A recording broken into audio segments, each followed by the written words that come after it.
Good evening. Welcome to the Planning Applications Committee. Can you take your seats, please? Thank you very much. Apologies for absence. Are there any apologies for absence? No? Thank you. Dave Ward and Rebecca Lanning is substituting. Thank you very much for substituting. Declarations of pecuniary interest. Anybody? Councillor Dean. I don't have a pecuniary interest, but I've met the owner of 141 The Broadway twice in the last 2 weeks with regard to my council duties. And in that time, the developer did speak to me about this. So I imagine it's best if I don't speak and don't vote on it. Yes. 141 The Broadway, I've arranged meetings with the officers and the owner, so I won't be voting. Thank you. For that. Minutes of the previous meeting, can we agree those, please? Yes? Thank you. For the public's interest, the way we operate is an agenda item is presented by the officer. We then give 3 minutes to each of the objectors wishing to speak and an equal amount of time to the agent on that particular item. And then it's over to members then, first of all to ask questions and then to comment, and at the end of that we will make a decision. We've changed the order of the agenda tonight to reflect the amount of interest in the chamber. So number 5, agenda item 141, Broadway is first. Number 94, West Side Common is second, that's agenda item 9. And the Wellington Works is agenda item 8, third. Durham Road, 36 Durham Road, number 7 is 4th. And the Atkinson-Morley site proposal has actually been withdrawn. Are you happy with that order? Okay, thank you. We do have quite a bit of information on 141 The Broadway in the modifications paper, which you will only have just received.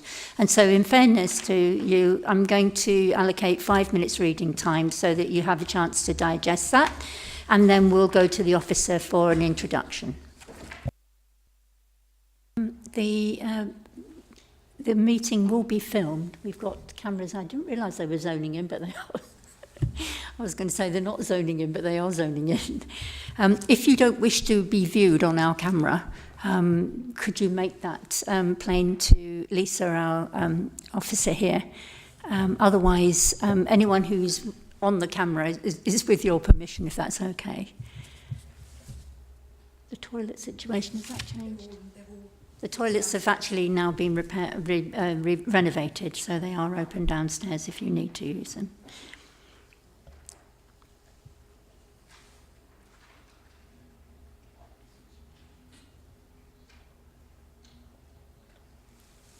Yeah. Ask the officer to introduce the report.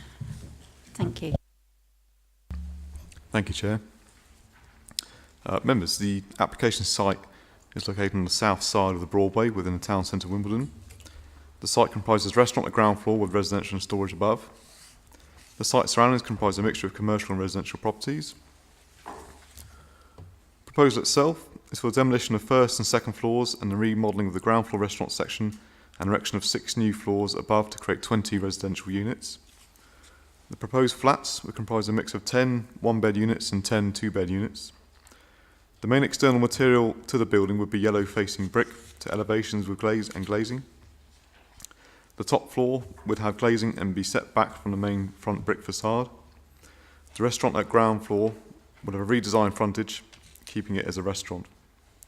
During the course of the application, officers have sought improvements which include the removal of larger front glazed balconies and replacement with smaller, more uniform balconies. So talking you through the plans, this is a proposed ground floor plan here. Main thing to note really is access to the flats is down the side of the building into here where there are stairs and a lift. Turning to first floor, the flats largely laid out, they are dual aspect. Towards the top of the screen, at front and back, are one bed units. and towards the bottom, 2-bed units. You'll note they have balconies serving each flat, 3 on the front, 3 on the back. Second floor mirrors the first floor in terms of layout, as does the third floor. Fourth floor, the main difference at the back here, the building slightly stepped back, which means this balcony is here rather than over here. Fifth floor level, again further step back at the front, but the balconies are all uniform and the same. And then top floor level is a single flat at the front of the building. Turning to the roof plan, the flat is a flatted roof design of staggered levels. Flat on top of the roof would be solar panels. Turning to the elevations of the scheme. This is a side elevation. The road, give you perspective, is on this side. So you'll see the uniform balconies at the front, and then step back, and then step back as you go to the back of the flats. At the rear, balcony screens are proposed on the balconies. It's just showing you the existing on the right-hand side as well in comparison. Turning to this side elevation. So again, this side is the front. So the taller part of the building at the front, and then step back as we go. And then to the front, so existing over here, proposed over here. What we have done is we asked the applicant to put on the adjacent office building, which you'll see in site pictures, to confirm the levels and show you its height in comparison to that. Just some further details they've submitted in terms of the balcony screens. This plan hasn't come up too well, but what this does is show a comparison of the proposed elevations with the previously approved resolution to grant permission at committee of the previous scheme. In red, I don't know if you can see it, is the outline of the previous scheme. Essentially some key differences are outlined within the officer report. So what we have here is a visual aid that the applicants have submitted. So there's been 2 previous applications on this site in terms of a flatted development. The first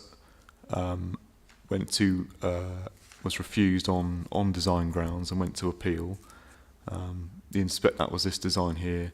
The inspector did not dismiss it on design grounds, however dismissed on the lack of a signed Section 106 agreement securing affordable housing. Since then, a 2016 application has come in, went to committee and was granted. That was for 16 units, and that was for a brick facade type building, similar to what's before you tonight, which is this building here. Such as provides some assistance, showing the proposal here against the previous scheme from 2 schemes ago. This is something the applicant submitted with just a contextual aerial view plan, just to show the proposal outlined in its context. Turning to site photographs. These photographs are slightly outdated because the Premier Inn building, which is here, has been completed. So the site is here. That's the adjacent office building, which has been noted in the plans. So the building, it does set below the height of the adjacent office building. And again here. And some slightly further up in the road. Just showing the site here. That's from the side. Residential properties to the right of this picture, and gardens as you go along. That's obviously the office building in the background, and there's the start of the application site here. And again, just further up the road. Members, you've had a good chance to look through the modification sheet there, so I won't go through that in detail.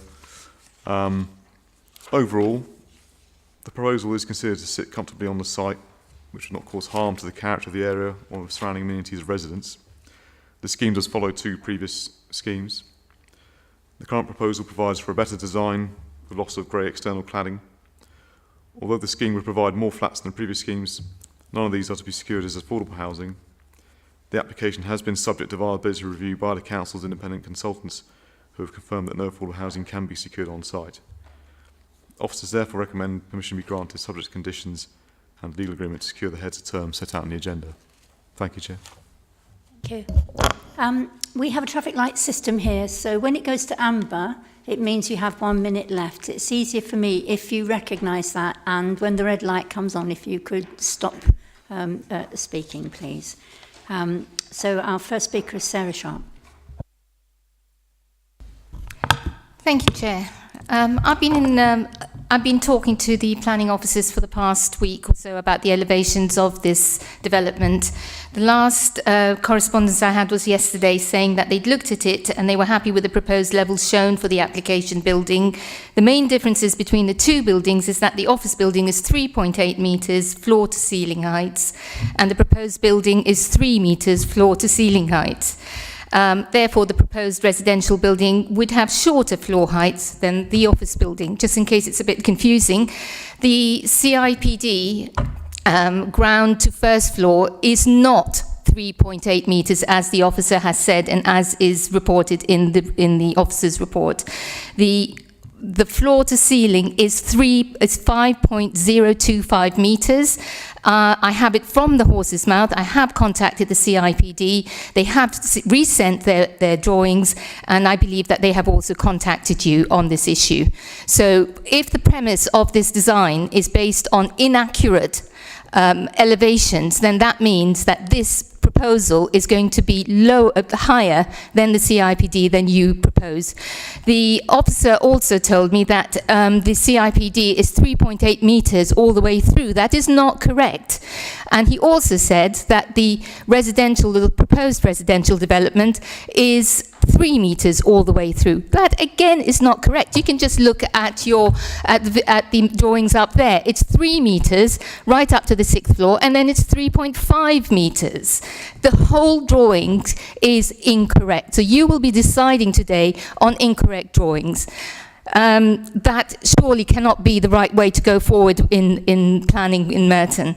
However, I can see that you will vote on this, and you probably will vote it through. On design, the officer did mention the appeal. The appeal was agreed based on before the national planning framework was put through. It was revised. It still is a very material consideration. The design is wholly on Wimbledon. The building, the balcony is going to affect the CIPD. The applicant has given some accurate visual representations, but he has not taken any photos or any visuals from the conservation area and from the listed theatre. The building is going forwards rather than backwards, and it will harm and be detrimental to the visceral views, to the CIPD, and also to the Wimbledon town. I'm calling for you to reject this. You can do a lot better. Yes, it does have brickwork, which is a lot better than the previous application. Nonetheless, it has come forward by 1.5 meters. It is taller, going to be taller than the CIPD, and the drawings are inaccurate. Thank you. Remaining 3 minutes is going to be split between Lee Terrafranca. Do you want to speak first? Or Jane Plant?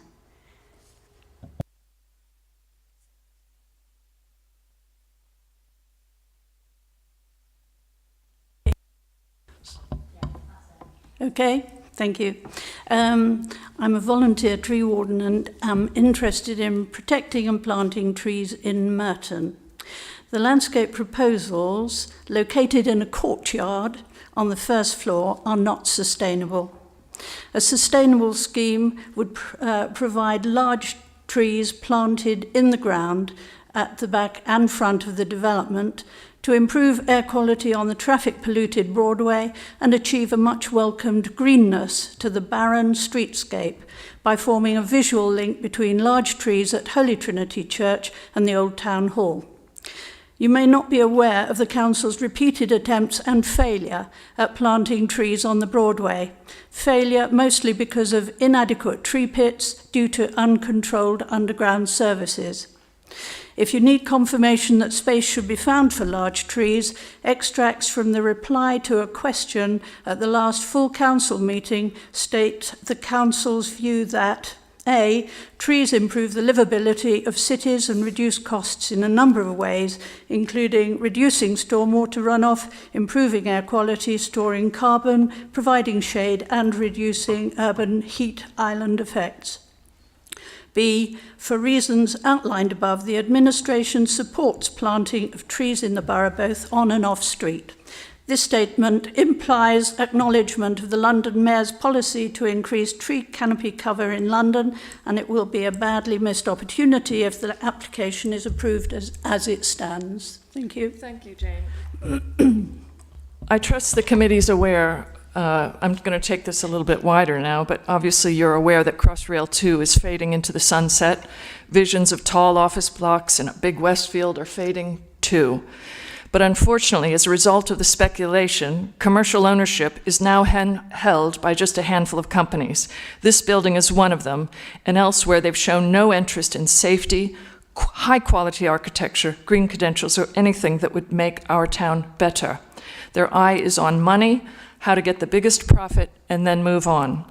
So when you raise your hand to grant permission, as you've been told to do, this old-style, just about ticking the box proposal will become part of our future, even though it was designed for the past. A Swedish child is telling the world to panic, to do everything in our power to address climate change. Merton's climate change officer's response to this? Don't worry about the carbon shortfall. Pay us £27,000 and all your carbon sins are forgiven. This response is in no way acceptable. Wimbledon is your economic heartland and you're ignoring it. Please listen to your conscience and as you cast your vote. Thank you. Sandeep Singh Barbara, please. Sharing your with Peter Manley. Yeah, Peter's going to go first. You go. Thanks, Chair. Just a few salient points. Firstly, contrary to the front page, and I just want to make this clear, the front page of the committee report, the scheme did go before the design review panel, and they support the new design. So the scheme's one storey higher than that which was supported last year by the committee, as the presenting officer has noted. Support from officers, including the Design Council's design officer, was predicated on substantial design improvements this time around to the facade of the scheme.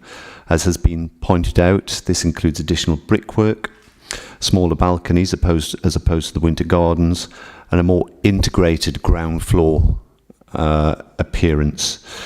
There'll be a more refined upper level approach, which is designed to complement the CIPD building next door rather than compete with it. I'd also like to stress that the building in overall terms will not be as high as the CIPD building as some have claimed. There's now access to private amenity space for all units, and the internal space requirements meet London Plan standards. Notwithstanding what's just been said, the scheme meets Merton's sustainability requirements, and there's no harm to neighbouring amenity other than that which was seen as acceptable last time out.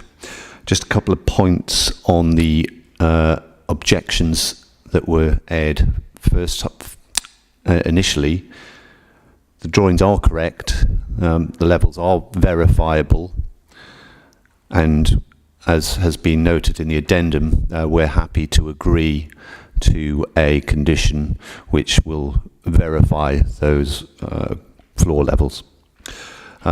Also, the National Planning Policy Framework was adopted in 2012. that's way before the appeal scheme was decided upon.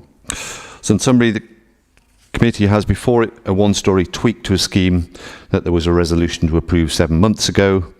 The advantages of this have been outlined,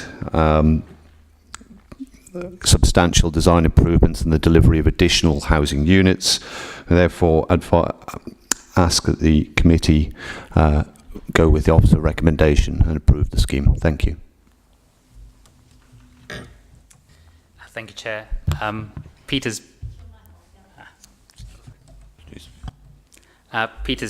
outline was the point I was going to make. I will stress one point. I know that the height has been raised several times. How the height of the CIPD on the drawings has been done is by an actual building surveyor going to site and giving us the height of the CPD building, and that's what's actually been drawn on. So we haven't gone into trying to get any record drawings or anything else and relying on those. It's actually getting a surveyor to get the height and hence putting that in. And the CGI that you've seen is actually a visually verified view, and that visually verified view is carried out by having a survey of where the camera location is. So it is 97 to 98% accurate. So the relationship that you see on that CGI in relation to the CIPD is pretty accurate. That's all. Thank you.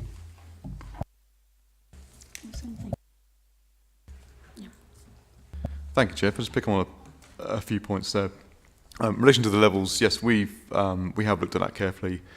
As the applicants have said, they have surveyed it, and we do have the levels here. The drawings do form part of the permission should it be approved this evening, and therefore they are enforceable.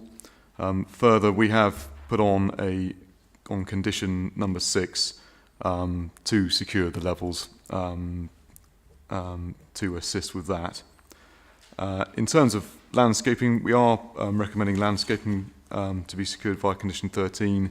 That does specifically include some tree planting, as stated, so that is to be secured on site. Yeah, thank you, Chair.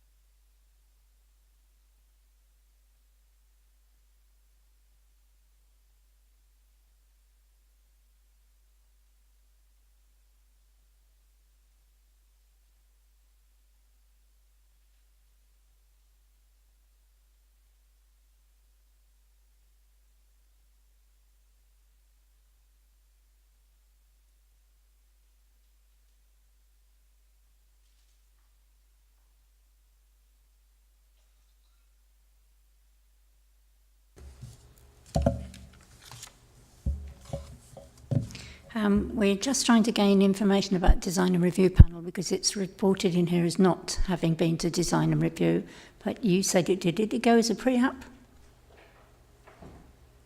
Yes, it went in as a pre-app. We had 2 meetings with the design review panel. Do you know what the verdict was on? We got to amber on the second one, but that had a different design to the balconies, and then the balconies were amended by the design officer. And since then, through the case officer, we asked whether the amber would go to a green or not. It was told us that it effectively does go to a green because you've changed the balconies, but it didn't go to the design review panel with the balconies as they are. It just went with winter gardens for the first 2 floors and then open balconies above. The rest of the scheme was exactly the same. It was just the balconies. Okay.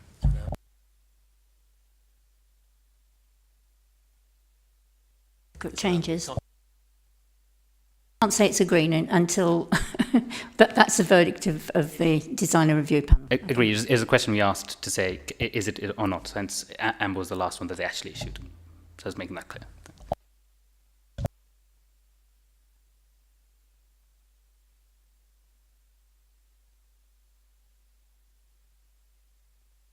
Okay, members, for questions, please. Thank you, Chair. I've just got two questions related to affordable housing. So the planning history shows that in 2016, the applicant proposed a 6-storey building providing 16 units with 25% affordable housing. But 3 years later, this proposed development that comes before us today is larger with 20 units, yet the viability assessment suggests that no units can be affordable. So could officers indicate what has changed so significantly over the past 3 years to go from 25% to 0, and whether they're confident in these calculations? And the second question is that in the event that this were to be approved, could the affordable housing term as part of the Section 106 agreement be tightened to determine when the viability reviews take place, such as one prior to construction and one post-construction, so that it's slightly less vague? Thank you.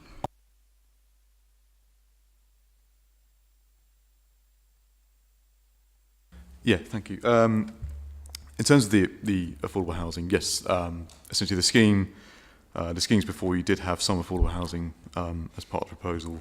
So the 2014 application had 6 affordable units on site.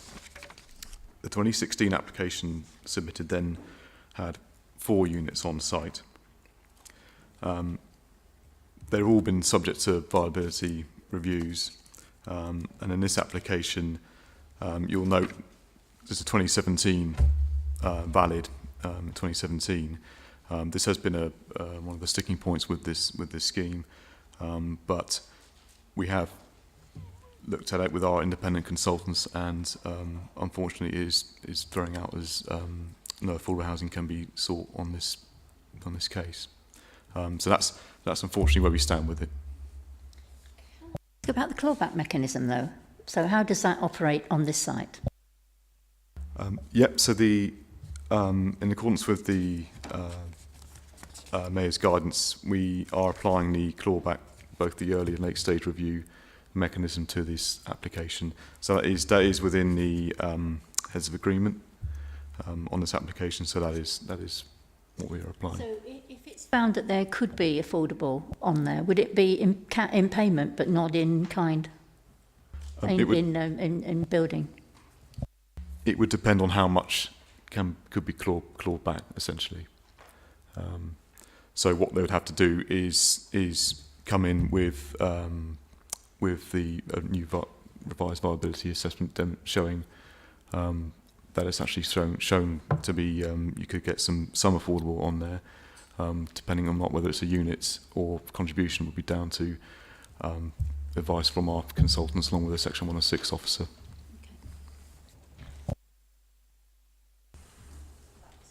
Yeah. Any other questions, please? Councillor McGrath. Yes, I'm in slight difficulty about my question because it's based on the viability review that we got sent today. So I know that that's confidential. So I won't talk about specific numbers, but in the analysis of the costs which were commissioned from PSW, it says that the costs are high by a margin of 41%. And it then goes on to talk about some issues about the tenant of the ground floor premises, and the conclusion is, in our opinion, the design, development and construction risk should be produced by an amount of money. Now, that doesn't seem to have gone through into anything about the affordable housing. If the costs are less, they ought to be able to have more affordable housing, but they don't seem to have changed the amount of affordable housing at all to reflect the fact that their costs were 40% too high and that there were some other issues. The figure that you're referring to in that document, that has been taken into account in the council's viability consultants viability review, so that figure has been taken off as part of that assessment. Can I follow up? I mean, okay, I'm sorry to be missing the point. We've got a viability proposal from the developer, which says they can afford, that all they can do is one shared ownership thing. We have our report that says that their costs are a substantial amount too high, and yet we haven't made any change to the affordable housing. Now, if the costs that they've put forward are too high, they must be able to afford more affordable housing. It may only be one more unit, but that would be one more one more family housed. So I don't understand why we haven't changed the affordable housing. And I have tried to understand it this afternoon since we got the viability, but I just don't. So maybe if I can just clarify that point. The costs have been taken into consideration. And even with that taken into consideration, the final analysis is that there isn't any affordable housing that's allowable on the site. In the end result, in fact, there's still a deficit, even though there's no affordable housing being provided, of a certain amount that's actually in the report as well. So that has been taken into consideration. Okay, I mean, they're not doing it as a public service, are they, building these flats? So I'm not going to be able to vote for this on the basis that I think if we get a report that says a large sum of money should be taken off, that should be reflected in the affordable housing. If I can just confirm that has been factored in. Thank you. Any other questions? Councillor, yeah. John. Before we leave the issue of the affordable housing, for my simple mind, I need to be convinced that if previously you had one affordable house in there when you had 16 units, you've gone up to 20 units, and you arguing the case, you presenting the case that it's not actually feasible to have any affordable units. Something is wrong with my brain, but I can't figure it out. So, Chair, just one simple thing we're thinking about. It's well known that building costs rise significantly the higher you go. So the building is slightly higher, so it will be a significantly more building cost. Things change. That was 2 or 3 years ago, so circumstances change. For instance, sale costs might be less now as well. That would be into consideration in terms of the viability assessment. So there's a whole number of factors. It is an issue that is given to experts to look at. I'm not going to pretend I am an expert in that, but we have the report and members have been given that report. Currently, we actually publish those reports on the website. This particular application came in some time ago, and that's the only reason why it's not published this time. It's complicated, isn't it, really? I mean, the company provided viability assessment. We have to get an independent assessor to check it out and then rely on their judgment about it. And all we've got at hand really is a clawback mechanism when it comes down to the statement that there is no affordable, is the clawback mechanism. Because if it proves that it's possible, then that money should be there to come back. So it's complicated, but we have to rely on these viability assessments. It's the way it is. Councillor McGrath. Just to come back on this point about the prices going down, their own assessment, I don't think this figure is confidential, says that according to Land Registry figures, London Borough of Merton is amongst the boroughs experiencing growth with 8% growth in the year to September. So their own figures say that the value of the flats is going up. So it was just an example I was giving how things can change. I wasn't saying specific to that case, but just an example of how things can change over time in terms of viability statements. I mean, things can change within 2 months. That's why we have the clawback mechanism. So if the prices do rise significantly, then we can get a percentage of that back for affordable housing. Councillor Southgate. A different tack, really. Why are we looking at residential here rather than office development? I think the simple answer to that is that's what's on the application form. It's in terms of policy, yes, we do encourage. Well, we encourage residential and office developments in town centres.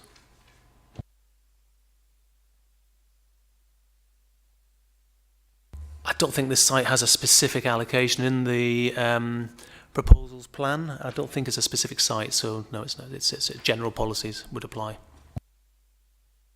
Any other questions? Yes, Councillor. Could I confirm that if we were to refuse this application this evening, that the earlier application, sort of P16P2585, is still pending, so that could still be developed? Yes, so that's the Section 106 agreement hasn't been signed on that one. That's why it's still pending. So that could, yeah, as soon as that's signed, then the permission would be issued. Could we look at the two buildings?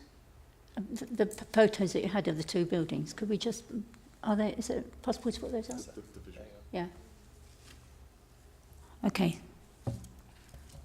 And can you just quickly explain again the difference between those two?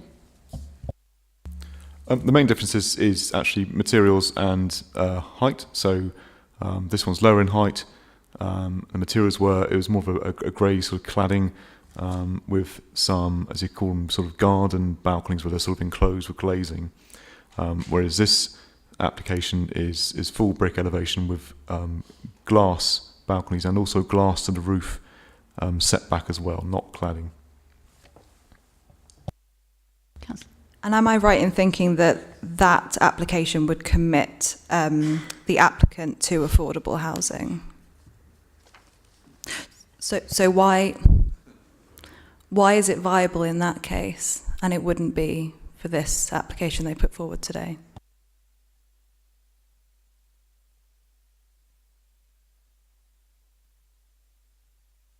I mean, yeah, it's a possibility. It might not be viable now, but we are where we are with viability on this application, and unfortunately, professional advice back to us is that it's unviable.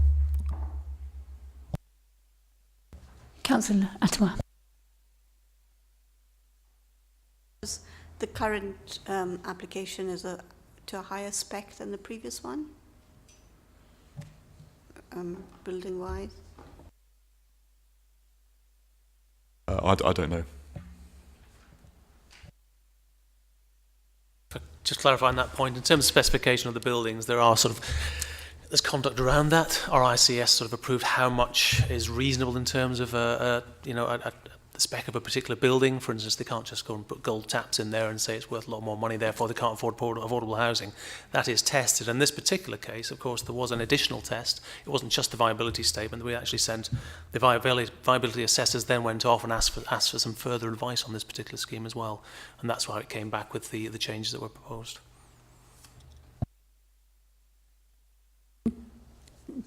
I'd need to speak to the agent about whether this is okay, but the design and review panel, that previous building, which we see there with different shaped balconies and different exterior, was that part of the advice that you change? When we presented the scheme that you see before you, the previous scheme didn't go to DRP, but that scheme was actually put up as the starting point. And I can safely say that they wholeheartedly rejected that design. They were not happy with it in any way, shape or form and wanted an improvement on it. Any other questions? Councillor Mackin. There's, going back to the affordable housing again, there's no reference, or I can't find it, about money to be paid to the council in compensation for not providing affordable housing. Shouldn't that be a condition? And if so, is it there? And have I missed it? So if I got your question right, it was compensation for not providing affordable housing? Well, I assume that, I mean, given that they're talking about more than 15 properties, therefore there should be affordable housing provided in it.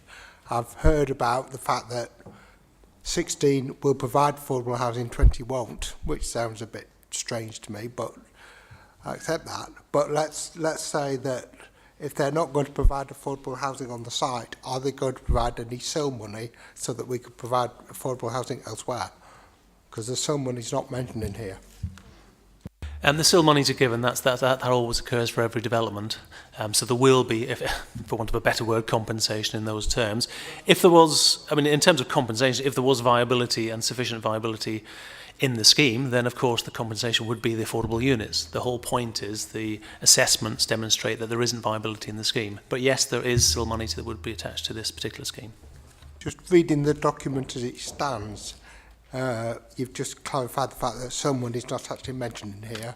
If you read the report without knowing that, which I should have done, it implies that they're getting away with building 20 properties with not paying anything. And in the end, as the ground floor was a business development, therefore presumably the whole site is business. And don't you make a lot more money on residential? That is a comment. Any other questions? Comments? Any comments? Councillor South. I mean, I'm taken aback to find that the design review panel have looked at this, because this is a sensitive site, and it really would have been good to have that opinion here. Looking at the designs before us, we're told that the first one was roundly rejected. This one has made the grade amber.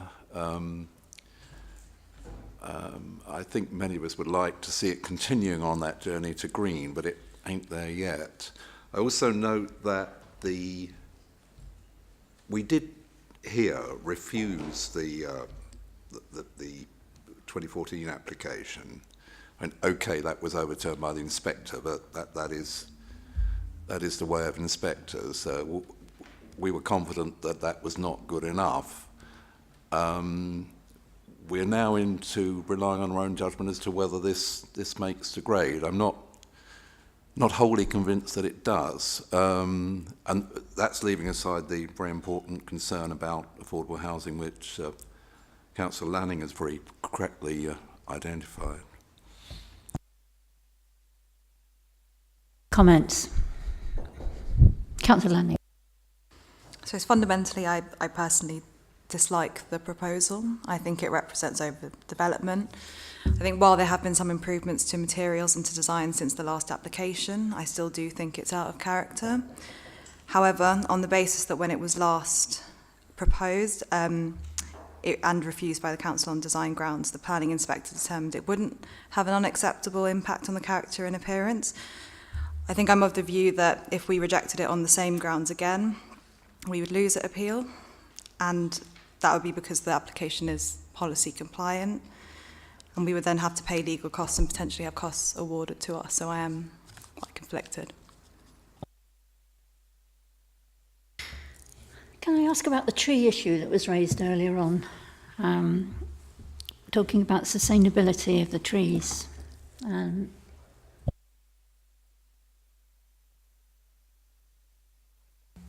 Yes, Chair. So we do have a landscaping condition, which is condition 13. Sorry, is it condition? 13. 13. So we are securing, where feasible, tree planting. Potential areas for that would be potentially at the front here, and potentially down the back and the sides. This wouldn't be continued as necessarily a vehicle access. So there is potential, as long as the bins can be wheeled through the access gate to the road to be serviced. So there is the potential there, which is why we've added the condition, and specifically relating to trees as well.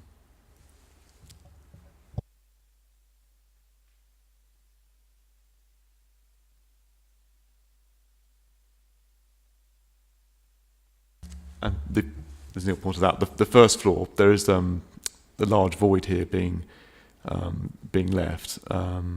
So again, under that condition, they'll submit the details of the type of planting that will be appropriate there, which clearly would have limited light, limited direct sunlight.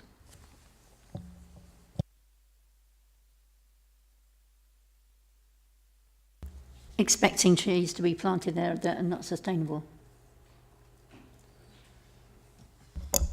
There could be. It would depend on our advice from our tree officer as to what would be suitable in that location, given the likely limited sunlight that would get into that space. Okay. Have we answered all the questions we need to answer? It's feeling odd, this one, isn't it, really? We've got a previous application that's got affordable in it. This one doesn't have any, but we've got a clawback, and we are in different times. We are in 2019, not 2017, so it's 2 years later and things have changed. If we were to turn it down, would it be one at appeal? Is it a better design than the previous one? It's quite complicated, isn't it? We haven't had any recommendations to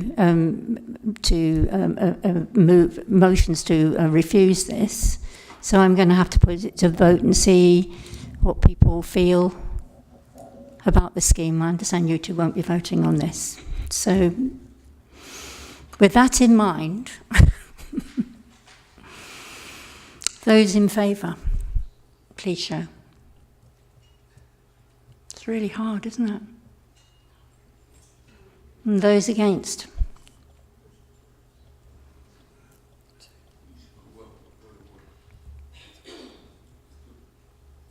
Three, and not voting. It's got to be.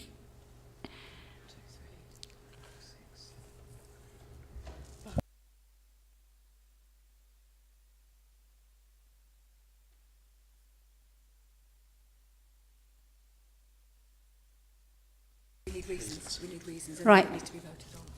We have to have reasons for refusing it.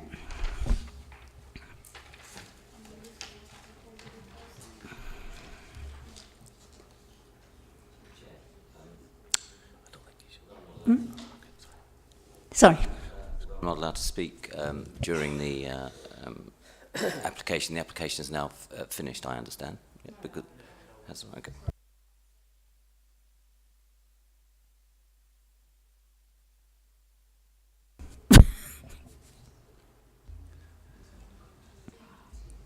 What is it? I have doubts about the design. Obviously, we have to take account of the inspector's view that it was not, would not have an unacceptable impact on the streets. I can't hear you. Can I? Sorry. We have to take account of the inspector's view that would not have an unacceptable impact. Note the double negative. But we can also, I think, take on board the doubts of the design review panel that it is not as good as it might be.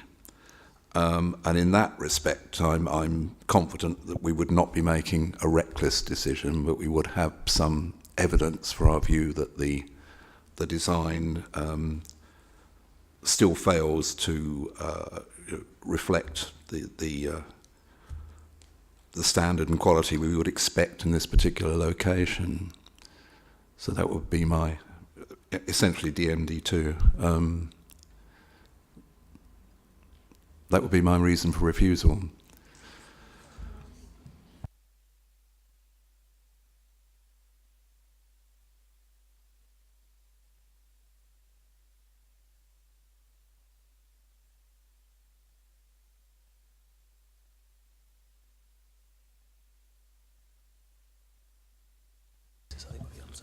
Okay, I've got an issue really, one that we haven't had the design and review panel's report at this committee, and for me, I think that would have been quite important. We could defer this for the design and review panel's report to be included, or we could go ahead as we are, and I think that could be a complication for us.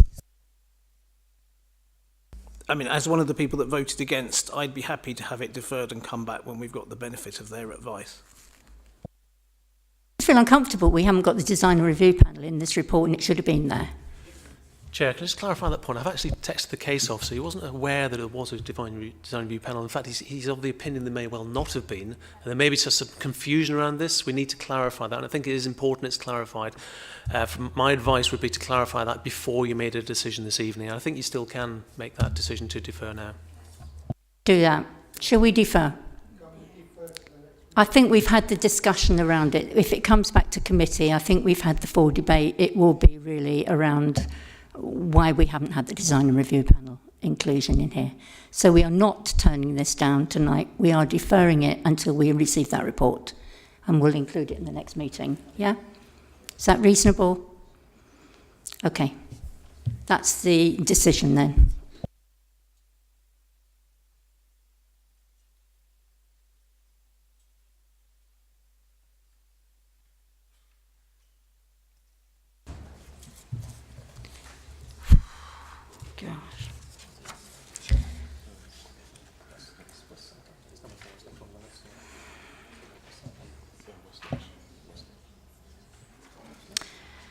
The next agenda item is agenda item 9 for West Side Common. Are you okay? Yeah? Thank you, Chair. Members, the application site is located at the junction of West Side Common and Chester Road in Wimbledon Village. The site comprises a large detached two-storey dwelling with associated garden and vehicle parking. The dwelling on site is Grade 2 listed and located within the Wimbledon West Conservation Area. The site surroundings comprise other residential dwellings and the common to the east. That's the existing building on the site. As you see, it is a large detached property. As outlined earlier, it's Grade 2 listed. Over here is existing basement, ground, first and second floor. The proposal itself is for planning permission and listed building consent for internal works, along with single-storey rear extension, basement, detached garage, and alterations to access. So talking you through the plans, this is the proposed site plan which shows the ground floor level. So the proposal includes punching through a boundary wall over here, creating an access with a drop curb, and also a detached garage with ancillary bedroom space above. Single-storey rear extension is here. There's alterations to the access gates, so the existing access from the common road is currently here. That would be proposed to move here.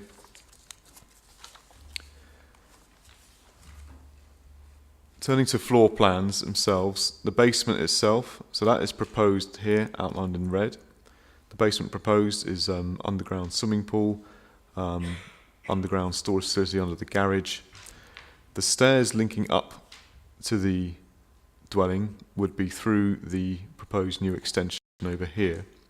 So the basement itself is not underneath the existing listed building. So minor alterations are proposed to the existing basement to the building itself as well.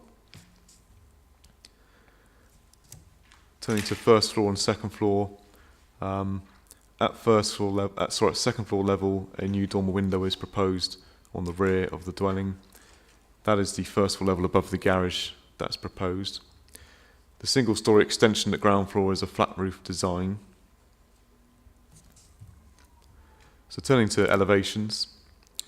So the view from Chester Road, which is at the top here, you just see the proposed extension coming out here, set in away from the current boundary wall. The proposed new garage with accommodation above is proposed here, so towards the end of the site. The other side view, so that's the single-storey extension here.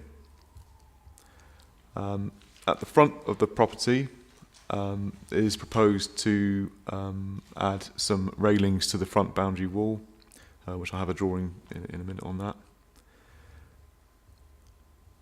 And the new dormer window is here on the back of the property.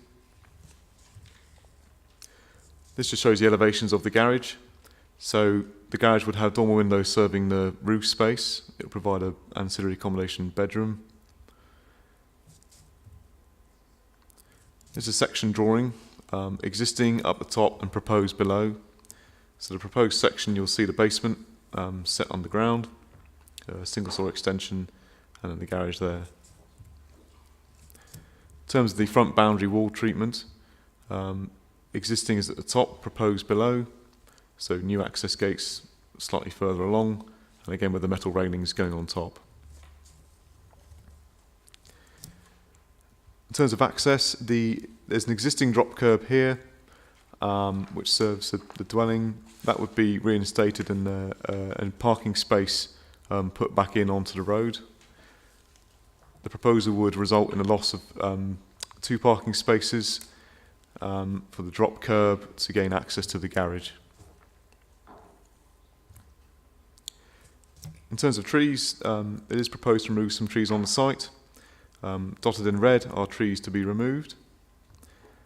In black are the ones to be retained. Our tree officer has looked at the scheme and assessed the proposal. The trees to be removed are not considered to be harmful to the conservation area. The proposal does include new landscaping for the garden, which would include additional tree planting. So again, the further details of that is to be secured via condition. Turning to site photographs. So as you see, it's a large building, lots of striking features. Mainly, its features are the striking gable ends on all parts of the building.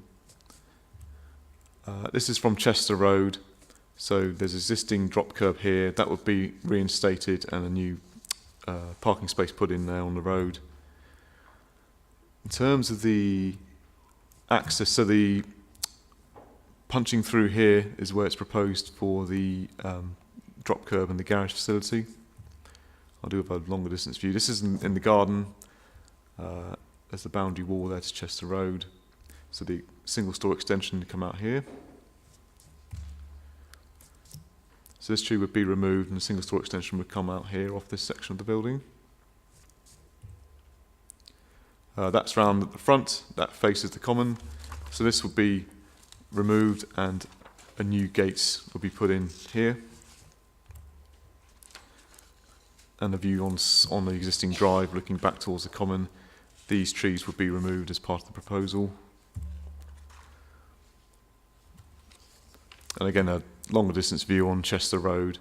So the garage would be coming in here on the same front building line as this existing neighbouring garage here. It would be taller, as it has accommodation in the roof. So members, turn attention now to the modifications sheet. You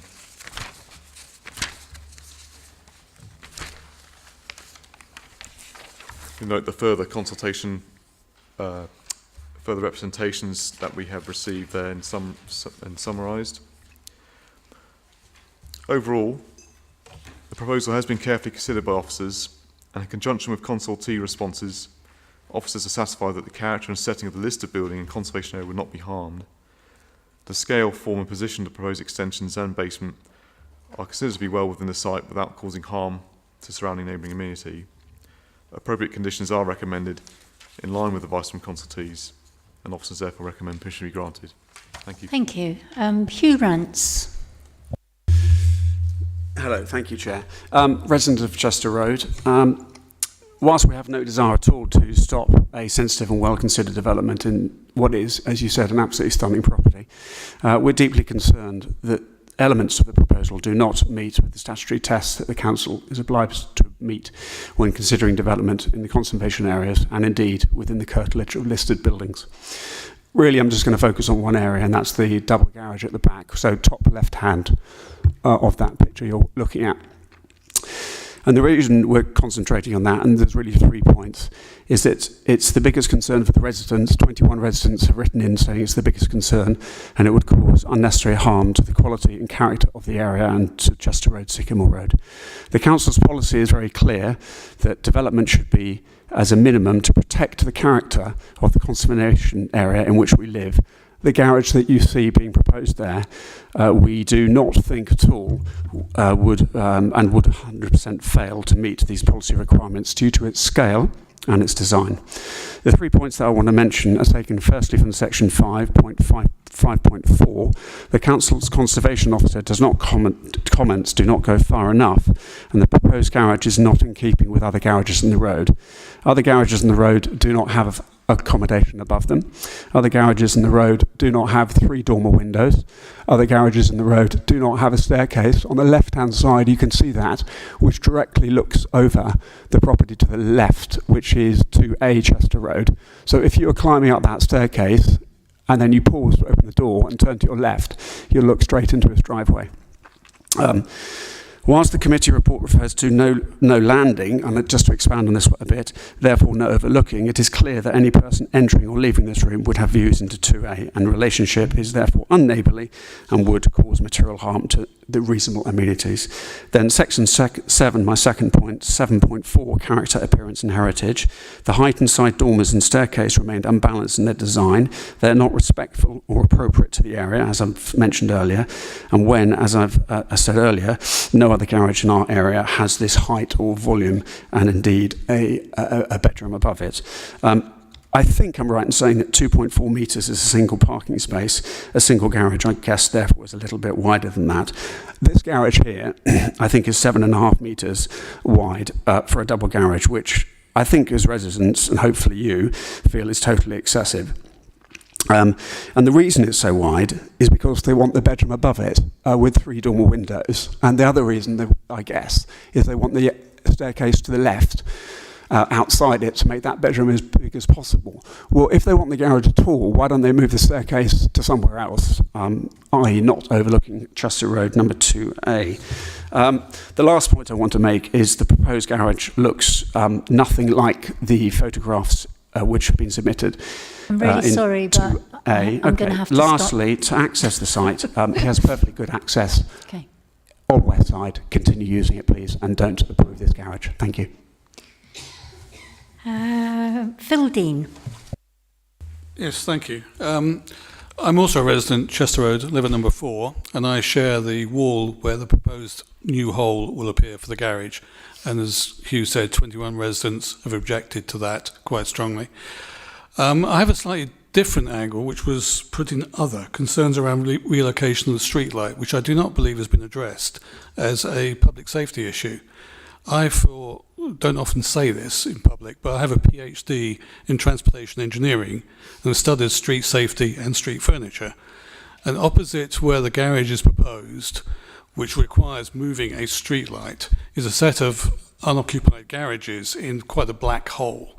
And Chester Road itself, that first 100 metres, I don't know anyone who knows it, is quite dark and quite unoccupied. There are no refuges for safety. We've just seen in the previous application 22% violence and sexual offences are the main ones we're worried about.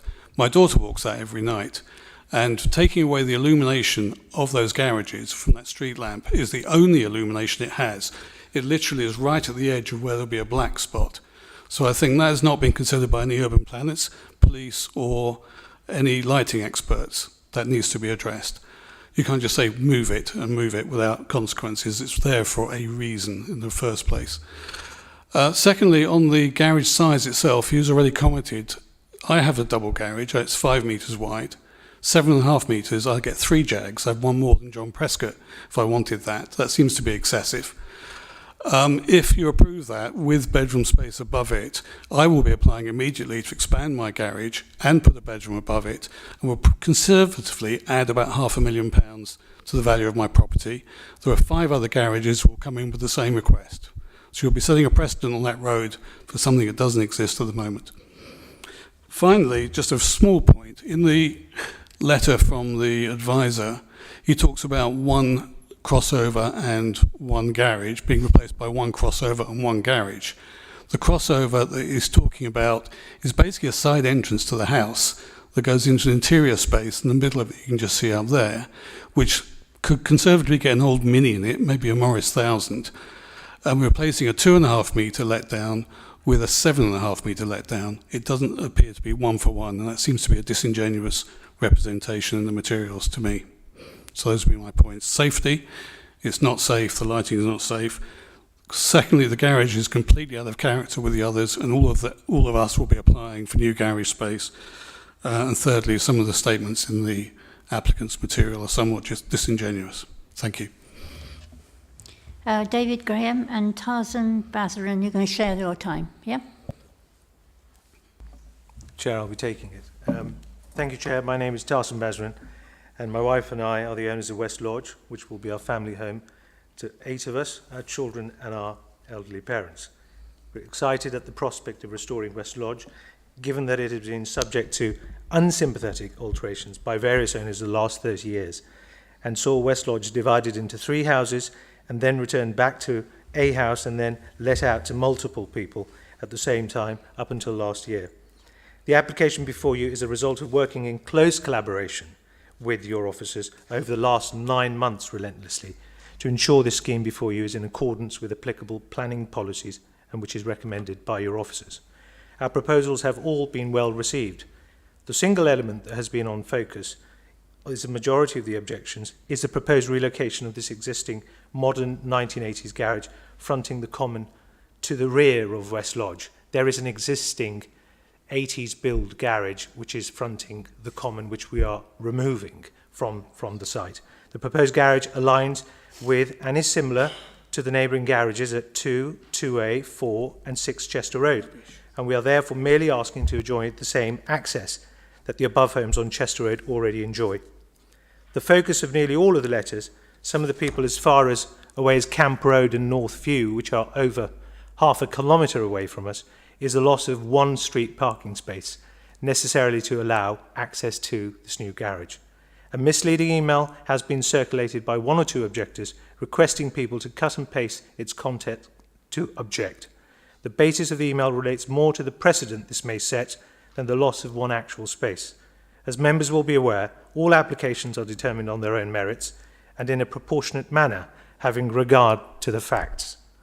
As part of the planning application, a professional parking survey was undertaken by Cllr, and we've distributed that on the 21st and the 24th of March. The results of the parking survey demonstrated that overnight there were 29 vacant parking spaces during the morning school drop-offs and 31 vacant spaces during school pickups, and there were 36 vacant spaces in total. The busiest time was on a Sunday lunchtime period where there were still 15 spaces. The survey work carried out supports the loss of one parking space, and this is also supported by your officers. If members consider this to be an issue, we would be willing to work with the council to find a further space so that there is no loss to street parking. To be clear, all works which are to be subject of this application are contained within the red line boundary. Therefore, any suggestion that the application is invalid is incorrect. This again has been accepted by your officers. Any agreement concerning access rights over the common will be dealt with in the proper way in due course. At the present time, we access West Lodge via a grass and gravel track like all other properties fronting the common, which will continue to be the case now and in the future. A vehicle access would be via Chester Road to the proposed garage, and as such, vehicle access to West Lodge will be maintained in all circumstances. The few objections to the works at West Lodge have taken a subjective scattergun approach in a hope that something would inevitably stick.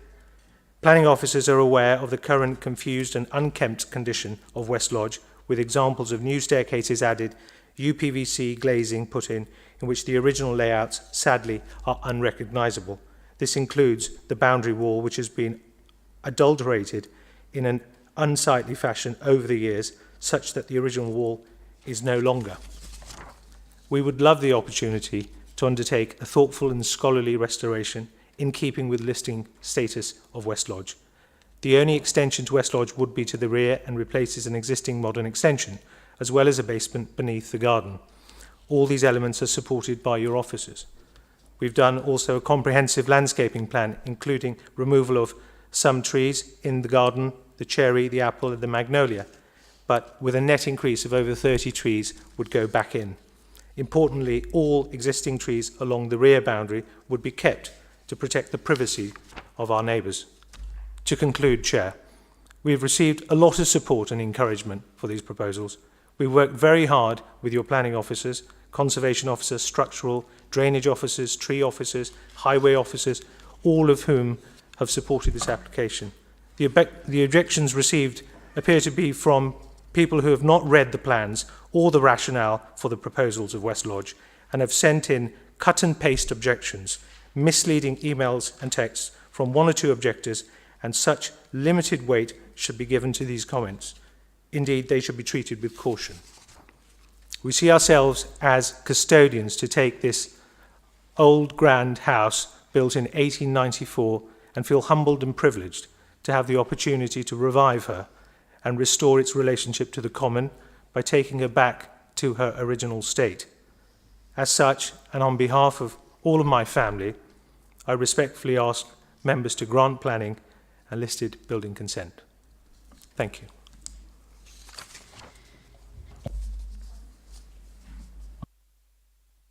Questions?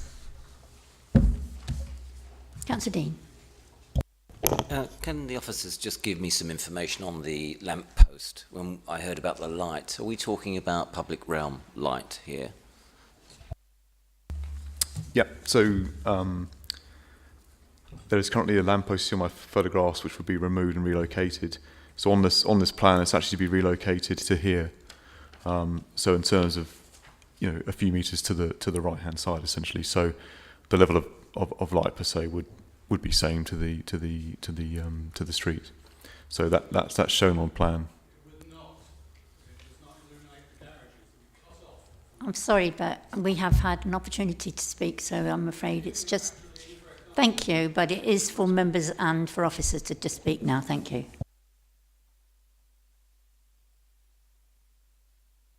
I don't understand the description of the secondary house as a garage. What's in this secondary house that has cars underneath it? So there's a bedroom and a bathroom at first floor level. So what's the officer's guidelines on what constitutes a property to live in? What needs to be in there? If it had fully independent facilities, then one could argue that could be an independent dwelling. In terms of access as well, has it got its own independent access to the public realm? But this scheme is a bedroom with a bathroom, and we have put on the condition for it to be ancillary accommodation to the main house, which is standard practice for something like this. So it could be put up for sale as a home because it's got facilities and it has separate access, including the gate, hasn't it? Well, it does have, I can see it. But it can be put up for sale. Is there anything within planning that would stop this being put up for sale? So condition 6 is the ancillary accommodation condition. What does that mean? Does it say that it can't be put up for sale? We specifically say it can't be put up for sale, but it will say only people can occupy it who are ancillary to the host, to the occupiers of the host dwelling. So family members, that sort of thing. In terms of the last question, Chair. So it used to be 3 houses. So if anybody wanted to turn this into 3 houses, does that mean that the planning already exists for that? No, as far as we're aware, it is one single family home. If it's been multiple occupants before in terms of separate houses, then I'm assuming it can be done again as separate houses. So your clause 6 can be overridden by the fact that it has been 3 separate properties, and it could go back to being 3 separate properties, and this house above a garage could be a separate property. So if they wish to put it back into 3 houses, they would need planning permission for that. Any other questions? Councillor Litty. Thank you, Chair. Just 2 very, very quick questions, clarifications more than anything else. How many car parking spaces are being affected? I mean, the applicant's saying 1, and the objector's saying 2. So if you could confirm how many are being affected. And secondly, can you 100% confirm that no part of the basement is under the listed building? Yep, so we've, in discussion with the highways officer who's been looking at this, essentially it would result in the loss of 2 spaces because of the length required here to be taken out, and they're proposing to put back in 1 space that would fit in this section here. So currently that's not a parking space because of that historic drop curb. And so, yeah, so there is a net loss of 1 space. However, given the capacity on the surrounding roads, highways officer has not objected to this. In terms of the basement itself, the original application, when it was submitted, the basement was up to the adjoining the existing property at basement level. Following discussions with our conservation officer when looking at the integrity of the listed building, we went back to the applicants advising it is be stepped away, and so the amended plans has stepped that away from the listed building. Access to the basement is via stairs coming up here, which is in the proposed single-storey extension section. So they are linking to the basement, but that would be through the extension here. Councillor Lanning. Thank you, Chair. I think we heard concerns about the stairs that are linked to the garage in terms of would there be any issues around sort of privacy and overlooking to neighbouring property, just given that the stairs are actually on that side rather than sort of looking into the property itself that it's based in? Yep, so there are stairs proposed on the western side of the garage building here. So you'll see they go up this way, a little platform then entering into the roof void there. In terms of neighbouring amenity, we have looked at this carefully. At the front here, it is driveway space and a garage here to the neighbouring property. The neighbouring property to the west, their primary outdoor space is to the south of the house, down this way. Given the separation distance and the acute angle and the overall height,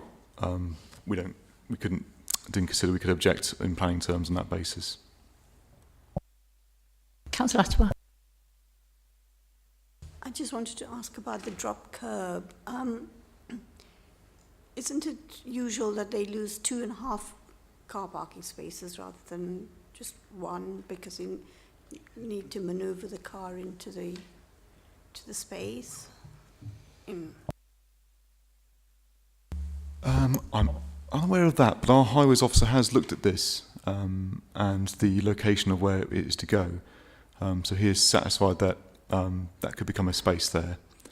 And so those aspects are to be secured via condition 16, I believe. 15 in the committee report. Any other questions? Councillor What's the status of the boundary wall? Does that also form part of the Grade 2 listing? And supplementary on that, if one is to make breaches in the wall, what safeguards do you insist upon to, for the rebuilding of the opening that you've created? So our conservation officer has advised to us that the wall itself you would need listed building consent to punch through it and do works to it, because it forms part of the curtilage listing to the property. So because the Great Listed Building has a curtilage, that wall forms part of it. In terms of the structural aspects, obviously if permission is granted tonight, that is what they have permission for, and no other works to it. Our conservation officer hasn't recommended any particular safeguarding conditions on that particular aspect. But in terms of its acceptability, the reasoning behind us being happy with it is because it is at the bottom part of the wall, set away from the main property. And then the railings at the front proposed are considered to be enhancements by our conservation officer to the front boundary wall, which faces the common. Any more questions? No? Yes, Councillor Dean. The building at the back with the cars in, can you tell me what the square meterage is of that on the ground floor?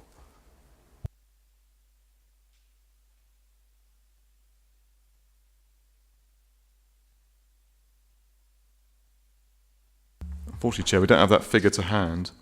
Metres? Not in square metres, no.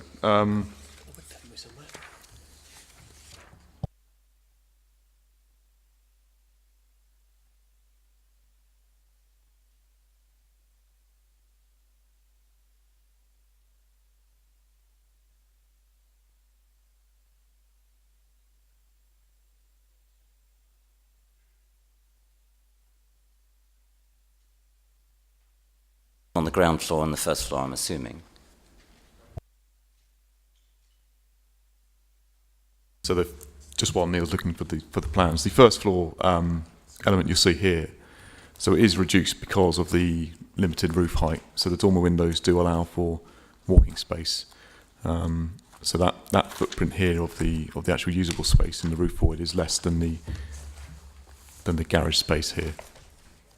And the second question is the listed building itself, this extension. From what I can see, it's not in keeping with the design of the listed building. Is that correct?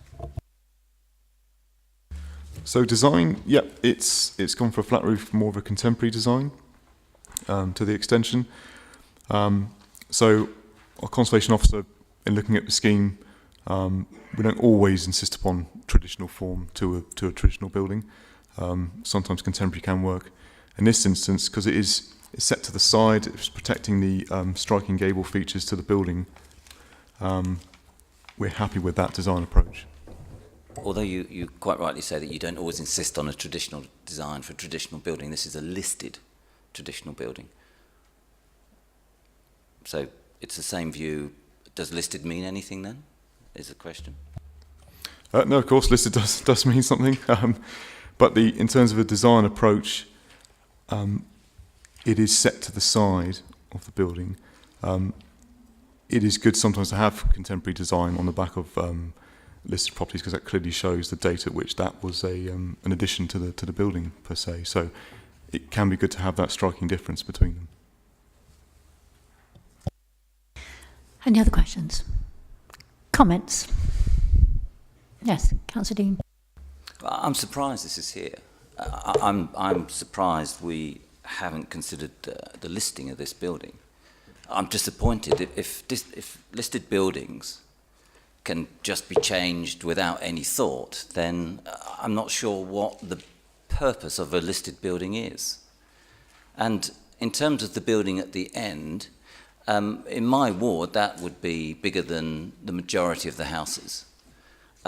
If this wasn't meant to be a separate house, then the stairs would be on the inside where the larger house is. It's clear to me that if you put the stairs on the other side, then there's a reason for that. And I don't like that reason. I think if this is to be an application which is to be passed by this committee, it needs to think about that it's a listed building. And if there is to be an extension, it needs to respect the fact that this is a 120-year-old building. And that so-called garage, if it was about moving the garage around the corner for the cars, for the people to walk from the house to the garage, I'd understand that and I'd support that. But this is a separate house. In my ward, it's a separate house, and it's worth a lot of money. And I don't think we should be sitting here under the auspices of building a garage and accepting that somebody is building a house. And therefore, I think this needs to go back to the drawing board, and we need to have a traditional extension which suits a nationally respected and defendable listed building, and that the garage is suitable for putting cars in it, not for selling as a house. Any other comments? Councillor Russell-Macon. I agree with a lot of what Councillor Dean said. It breaks my heart to say that, but the extension has to be in keeping with the rest of the building because it's listed, and so is the extension. The wall on the outside also needs to be in keeping with what was there before, and the important thing, the most important one as far as I'm concerned, is the moving of the street lamp. In my ward, yeah, people want to move street lamps all the time so they can put crossovers in. They're not allowed to do it. So why aren't we just saying, no, you can't do that, because it's a council property. It's not owned by the people in Chester Road or the people in this house. That's one thing. And the other thing is, if they want to put a crossover there, why can't they put it somewhere where the street lamp is not, which means not at the end of their property, but in the middle of their property in some ways, because that's what other people have to do.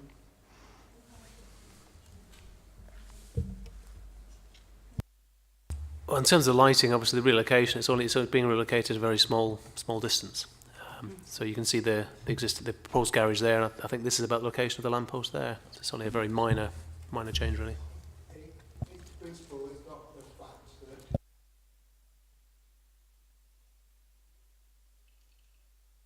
Location here as well. I know what the answer to this is, but I'll ask it anyway. Do we have any guarantee that people who put in basement applications actually build what they say they're going to build, rather than... so if you put in an application for a swimming pool, it is going to be a swimming pool, not a 3-bedroomed property downstairs, which is what's happened next door to me.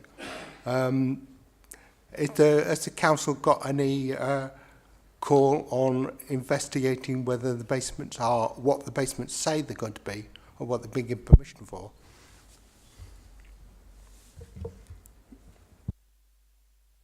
Yep, so that essentially they would be in breach of their planning permission if they didn't build what they were shown they're going to build. They would have, if they wanted that, they would have to come back for planning permission to change it. Whether the extension is modern or traditional is a matter of design and taste. Many people will be in favour and some will be against, and I think conservation officers made their opinion on this. It's not something that they're opposed to. So design is a matter of preference. Please. Yes, Councillor McGrath. I don't have any problem with the design. I'm not convinced that we have to keep everything exactly the same as it is, and I think sometimes the combination of new and old can look very good, and they seem to have gone to a lot of trouble here to have something. The one thing that does worry me is this business about the lighting, and that's the biggest concern that I have. Can we just have again how far they're proposing to move the lamppost?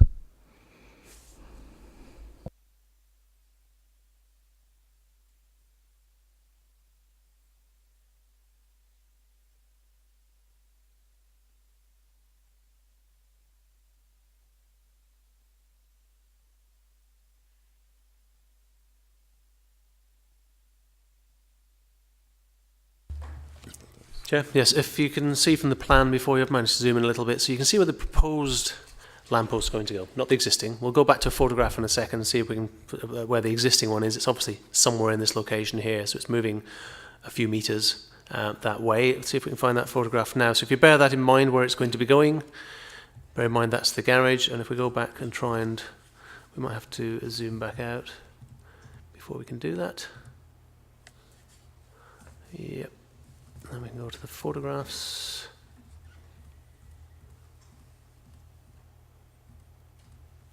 There we go. So it's not an accurate representation. In fact, I'm not sure it's moving very far at all, actually. The boundary's about there. So the garage is going in this location here. See if I can zoom that back up again.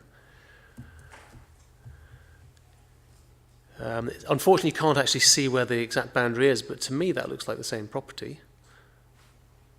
In this location here, this looks where the garage is going. So I think the lamppost, the plan seems to show it's being moved potentially over this direction. And sorry, just not very far. Could I just come back? Was the first question, was the lamppost lighting safety issue raised in any of the objections that we had?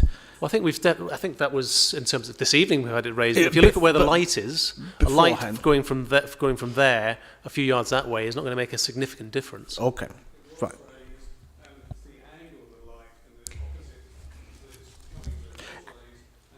Is it possible for us to have any kind of planning condition that deals with these concerns, particularly about the angle of the light? In terms of the angle of the light, I mean, streetlights are streetlights. They don't tend to get angled as such. I mean, they're all pretty standard, as far as I'm aware. Okay. I think the request here this evening is that it's angled to actually light up a similar area to previously. I think that's the point. So if it can be angled... Can we put a condition in to make sure that the places that are lighted at the moment are still lighted once we've moved the street light?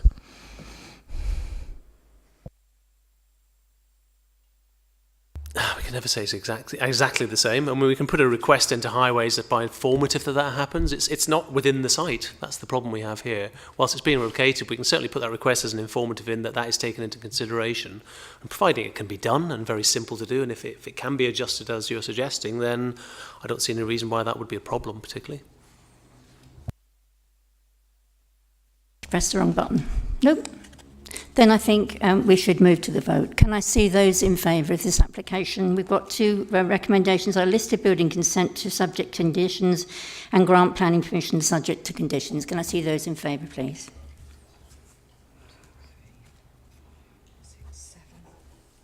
Those against? And any not, well, that's it, isn't it? Not voting. Then the recommendation is approved in both cases.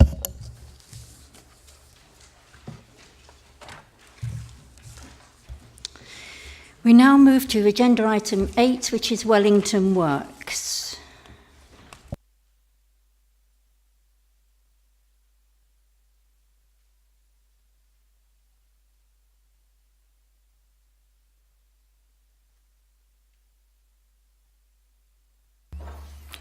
Thank you, Chair. Members, the application site is located adjacent to the railway line to the east, accessed via Wellington Road and Dawlish Avenue in Wimbledon Park ward area. The site comprises a single-storey row of industrial units. The building is sited in a linear form and faces a recreation ground to the west. The site surroundings comprise commercial to the north and south and residential to the northwest on Dawlish Avenue. Proposal itself is for the erection of a single-storey extension to the north elevation of the industrial unit to create an additional 82 square metres of floor space. The north elevation is here and the extension is here. So on this plan, the extension is going from here to here on this side of the building. The design, scale and form of the extension would match that of the host building. The proposal also includes removal of the existing communications mast and the resurfacing of the hard standing with permeable paving. So members, talking you through the plans, as outlined earlier, single-storey extension of the existing industrial unit building. The unit building is this long up to here already. The proposal is for this section here. Proposal also includes the resurfacing of the hard standing and access drive here to permeable paving. In terms of design, so there's the extension there. It does have a disabled access ramp as well going up to the door. Proposed from the back here, and there's the access ramp here. This is a plan taken from the applicant's transport assessment showing the tracking plan for an 8 metre long vehicle going in from both access points to the site and also a car. Turn to site photographs. So this is standing looking to, down the existing access road which ends up at Dawlish Avenue. There is a residential property you can just see there on Dawlish Avenue. As I said, this surface is currently gravel surface at the moment, is proposed to be resurfaced to a new permeable paving. That's existing turning area at the moment. Also existing parking area here. Beyond this fence here is the communications mast, which would propose to be removed as well. They can see it there. Looking the other way, so that's looking southwest, eventually towards the other industrial units in Wellington Works. And you can just see the recreation ground to the right there. And so essentially, the application extension would be coming off here, out this way. That's the other end of the unit. So looking north, east. Sorry, we can't have a conversation in the middle of this, if you wouldn't mind. Thank you. I need members to be listening. Thank you. Chair, if I turn members' attention now to the update sheet.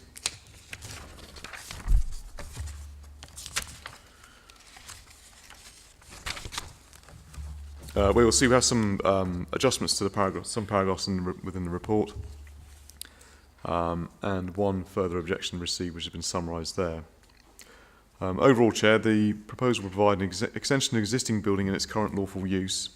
Although the building is currently not occupied, it retains its lawful use and thereby there is no objection in principle to an extension to an existing building.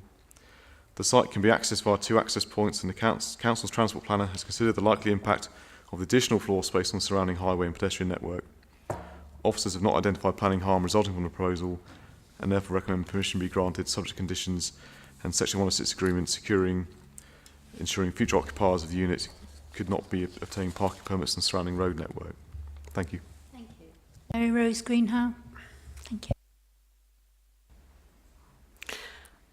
In recent email correspondence, the case officer, Anna Woodward, has stated that this application is for a, quote, single-storey extension to an existing building. No change of use is proposed, unquote.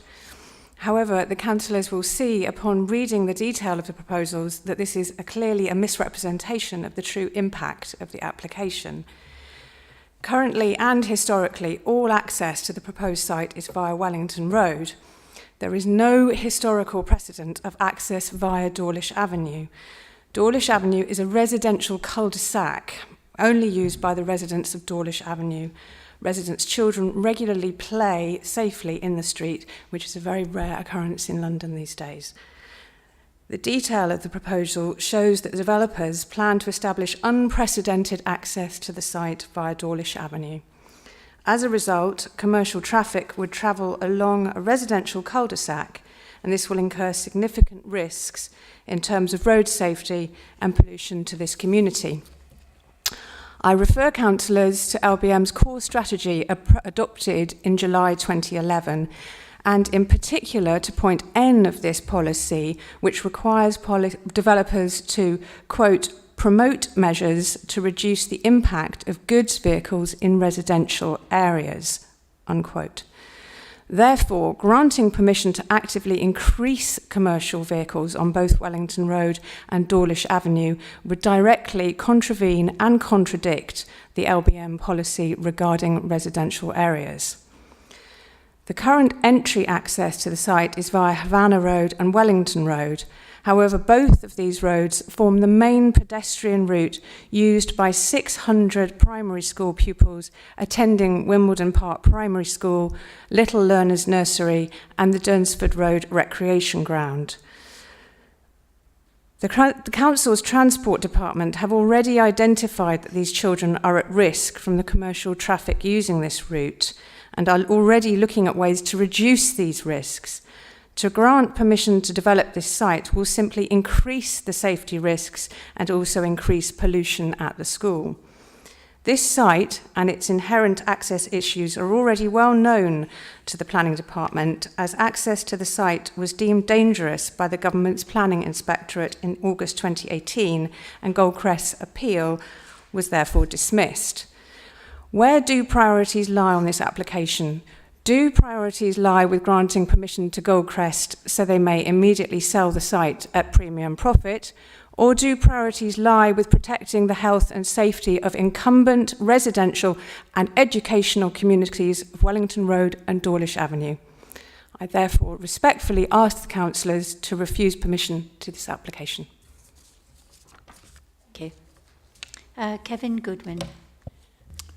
Thank you, Chair, members of the committee. This is a very simple and straightforward planning application you have before you tonight, and we're surprised at the level of representation that's been made and the comments just made. The council actually approved a very similar application at the Wellington Road end of this estate in April last year, when they permitted the conversion of the former communal toilets on the Wellington Road, Wellington estate, to commercial workshop space at all. No representations were made on that application when it was advertised locally, and I can only assume, therefore, it's a dig at the applicants rather than the application here. This is a very simple application, say, to add 3 additional bays to a current lawful use that's sitting there at the moment vacant. As accepted in your officer's report, the principle is acceptable in terms of a scattered employment use and enhancing and adding to it. No harm to the character and appearance of the area is identified by your officers. It's also an appropriate design and scale. We've added 3 bays to the end and in fact enhanced it with the ambulance access to the building as well, which doesn't currently exist. There's no impact upon residential amenity. It is remote from any residential property and it backs onto the Rufus industrial estate. In highway terms, there was a lot of debate, as has been mentioned, about access to this site, but your highway officer, whereas they objected to the previous mixed-use application, this is a totally different type of application, and they have raised no objection. It's agreed there's be 1 additional movement associated with this extension in the PCAR, so it's immaterial in that respect. And therefore, I commend to you your officer's recommendation, and to grant permission for this, we request. Thank you.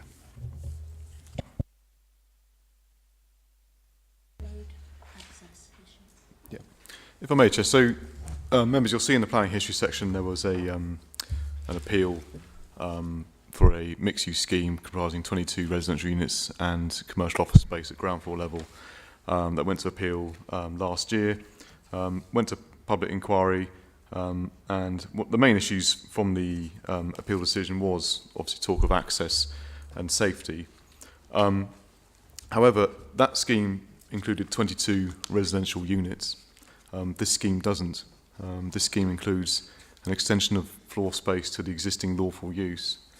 The inspector, in dismissing the appeal under the appeal scheme, did raise strong concerns with people using the Wellington Works access, which is over here, in terms of accessibility, people walking from their residential units. But that was under the context of the residential unit scheme. So what we've had to look at here is it's a lawful building with a lawful use. It does have 2 access points.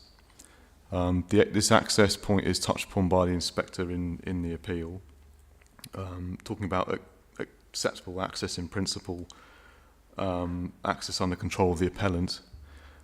So what we've had to look at as our highways officers is what is the impact of 80 square metres additional to the existing industrial unit building in its lawful use. And they have come back outlining that the potential would be for a net gain of 1 vehicle movement during the peak rush hour period. So yes, the planning history clearly is material consideration in this case, but that appeal decision was for a very different scheme to what's before you tonight. So I hope that's helped. Councillor Curtin. Thank you, Chair. Did the panel want a minute quickly as a point of order to read today's letter? Have they had a chance to review that? You read it out first, okay. Yeah. If I can refer then to the application last year that was rejected. It was rejected by the council and also after full appeal to the planning inspectorate. And there was a site visit as well by the planning inspector, and this site is very, very particular. It's got extremely limited, difficult access rights, and what the appeal found and what the inspector found was that any increase in capacity at this very tight site would be extremely difficult and compromising for residents. And there's 2 very difficult access points. The first one is Wellington Road, and when I was first elected as a councillor nearly a year ago, I tried to walk down Wellington Road to see what this site was all about. Not only I couldn't drive a car down there or even a bicycle, let alone a commercial van or a lorry for an industrial unit, I couldn't even walk down it. It is so narrow, and there's lorries and vans queuing up, girders on the floor. I couldn't even walk down there, let alone drive a van or lorry down there for a new industrial unit or an enhanced increased capacity industrial unit. And it's very understandable why the planning inspector on the site visit dismissed it as an access right out of hand for any increase in capacity. And when you look at the other access point, potential one, Dawlish Avenue, although it's spoken of as an access point, actually it was dismissed because it hasn't been used as an access point for several decades. Even when that site was last in industrial use a few years ago, light industrial use, they didn't even attempt to use that Dawlish Avenue as an access point because it's a quiet cul-de-sac. It was just far too narrow. The children are playing there on the end of a cul-de-sac, as we've heard from residents, and that's why it was dismissed out of hand as an access point. And interestingly, when you look at the complaints, I've never seen a planning application, not just with so many complaints, but these are very small roads, and you see house after house and also the neighbouring industrial units, they all say pretty much unanimously, this is just not going to work for residents at all in terms of increasing capacity of an industrial site to double the size of it, increase stories, have new access routes, have new lorries and vans coming down with all kinds of the risks. It's just not going to work for residents. And they do see it as a bit of a cynical attempt to increase the size and the footprint of it to make the actual residential application, which was rejected on appeal, a little bit simpler. And it's also important to note there are a lot of ongoing concerns about the hours of use, which are not currently restricted. That is omitted from this application. Even with the very light industrial use at the moment, all the residents are complaining that they're being woken up at 4 or 5 in the morning because some of these planning consents go back 30, 40 years. There are no restrictions. That's missing from this application. It ought to be rejected. Thank you very much, Chair. Questions? Councillor Teef. Thank you, Chair. At the minimum point, what's the actual width of Dawlish Road? Do you mean Dawlish Avenue, the road?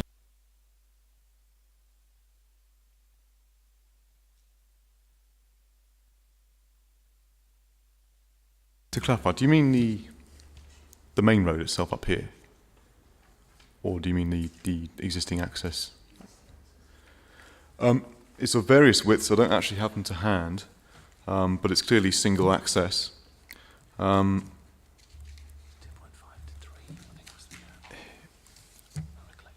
know that this is obviously so. I mean, with the tracking plan here, you see they're showing a 8-metre long vehicle truck can access down there, but clearly only single lane. So I don't have the exact figures to hand. It will vary as you go down and through there, but it's clearly single access. Councillor Lanning. Is the existing site vacant? So how was it calculated that the use would generate just one additional vehicular movement?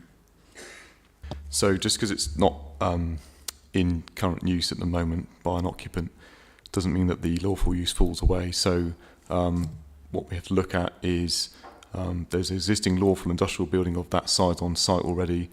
What would the impact be of the proposed extension on the surrounding road network, bearing in mind it's extending the existing lawful use on the site. So although it's vacant, we have to look at the existing lawful use. So if we were to assume that the site were occupied, it would increase the vehicular movement, despite the fact that we're losing some car parking spaces as well.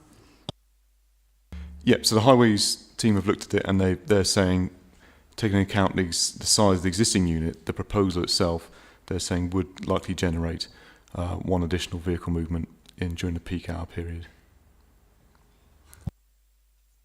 Is that if it were occupied or at its current, as it's vacant? That's just based on the impact of the extension. So just that additional space would generate the additional one on top of what the lawful use would generate. Councillor Atwell. As an industrial site, I mean, on what basis do they base that assumption on? Because surely you'll have more than one car coming in, wouldn't it? So, as an industrial site, so yeah, it is a lawful B1 industrial units, but our highways team have had to look at what is the likely trip generation from the proposal, which is the extension to that existing lawful building. So that's how they've considered it here in this case.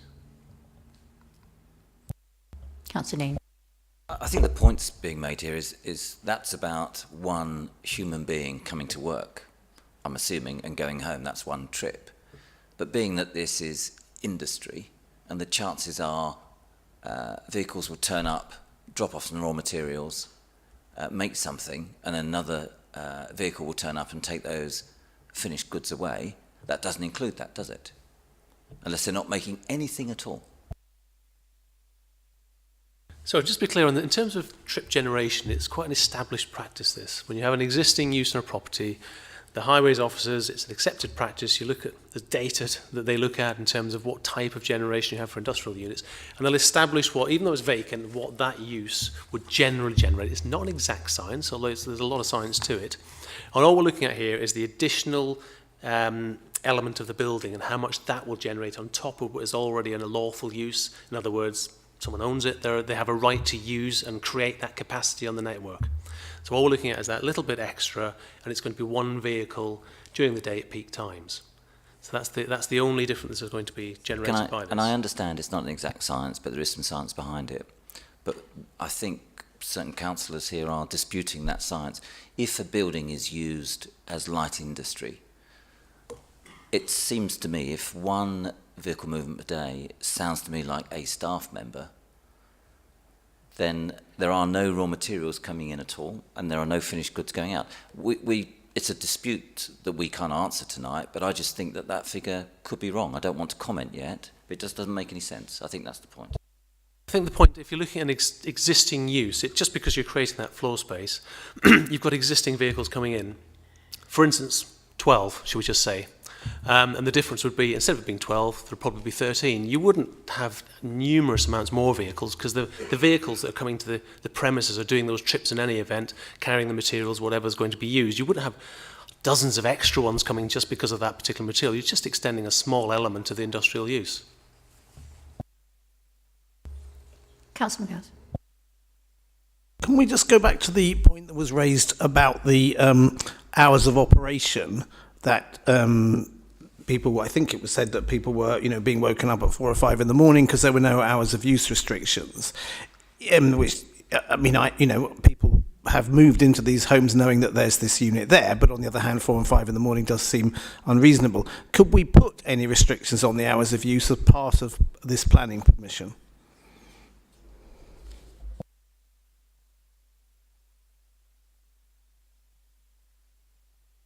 So, in looking at this, it is unrestricted at the moment in its current form, but given the size of the extension, we don't think that would be reasonable, which is why we haven't recommended it as a condition.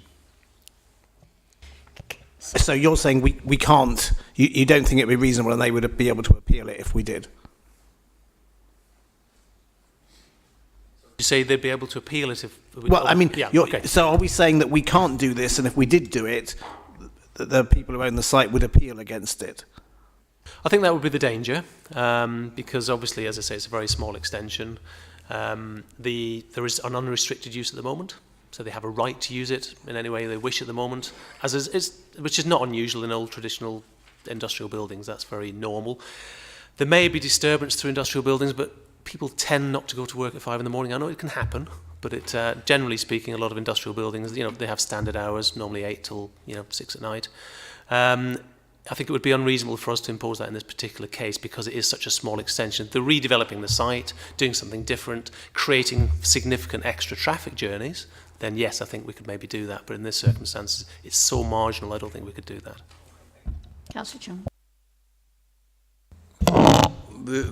There was a discussion point in respect of families and children and the use of the road or the area around the site. My concern really is in relation to that is whether health and safety is actually being preserved in respect of looking at this particular proposal.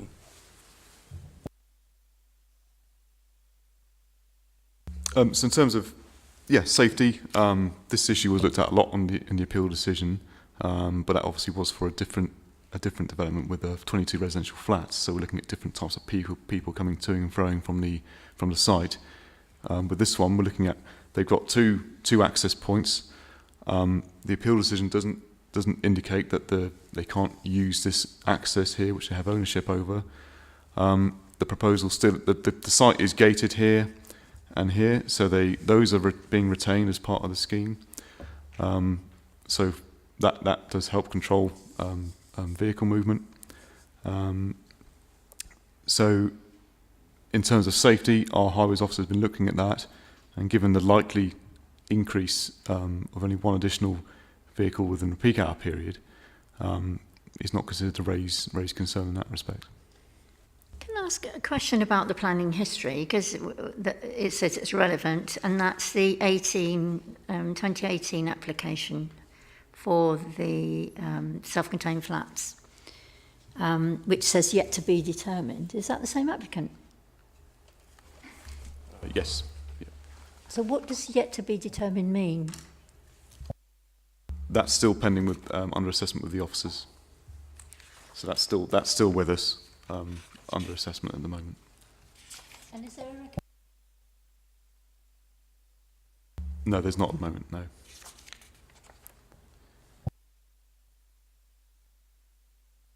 extend a warehouse building or build residential accommodation? They don't have permission for any residential accommodation on the site. At the moment? At the No, moment. I'm just saying it's being determined, but yeah, okay, there's a contrast there. Councillor Southgate. Yeah, that's helpful because I think we've established this as just a stopgap measure, really, isn't it? A 15% increase in the existing floor space, which would sound modest, but the scheme still under consideration is trimmed down by just 2 flats from the previously refused scheme. My concern more is with the exit onto Dawlish Avenue, which is long and extremely narrow. Can I just check that there is sufficient room for to execute a 3-point turn so that vehicles could both enter and exit onto Wellington Avenue? I'm not saying we could impose this, but that really would be the preferable outcome, I think, rather than inflicting additional traffic onto Dawlish Avenue. So, Chair, this plan here is taken from the transport statement, which is a vehicle tracking plan. So that shows an 8-metre long lorry coming in, turning and leaving from both entrances, and also a car as well. They do have access through both areas, so our advice is to not impose any condition restricting access this way, as that is a lawful access.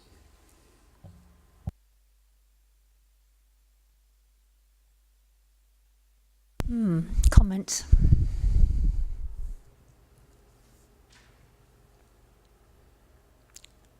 Councillor Dean.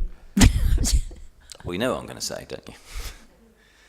So I'll try not to go on for too much. I think this might be deemed a red herring, that we have a space being developed for a further application which has nothing to do with industry.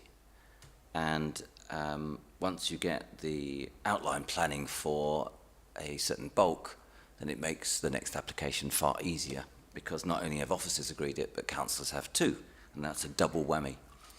And I can't see why we should exercise our right to allow something that won't work here by agreeing to something that might.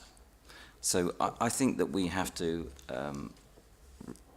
say no to this on the basis that they don't seem to have a plan to reincarnate industry on this site. And what they're offering, actually, I don't think any industry should have ever happened on this site, looking at the size of the lane. It is far too narrow, and nothing should have ever been built on there, but maybe it's before planning existed. But I think we need to reject this because the objectives don't fit the strategy, in my opinion. I don't think that's a planning opinion. Any other comments? Do we have a recommendation then? On dangerous access. Is that a planning condition? In terms of danger of the highway, yes. It's a potential. I'm not saying officers. Sorry. Yeah. Potential is a very strong word. Yes, I mean, in terms of it, as a reason for refusal in terms of danger of the highway, yes, there is a potential to refuse an application on that. Obviously, officers aren't recommending that in this case as an existing access, but it's if members wish to refuse it on that particular basis, all I'd say is it's existing. They can use it for that purpose now anyway. So in terms of defending that, would be rather difficult. My view on the defence is I don't buy the one extra movement a day. I accept what you said is that they've got 12 lorries turn up, put the raw materials in, but I don't buy it. And one of the reasons this is empty is because I think it's a difficult site. And therefore, it leads to the next cause, which is, well, maybe we'll make it a different site. So I think there is a real issue here, and a bit optimistically, that's where we should be going.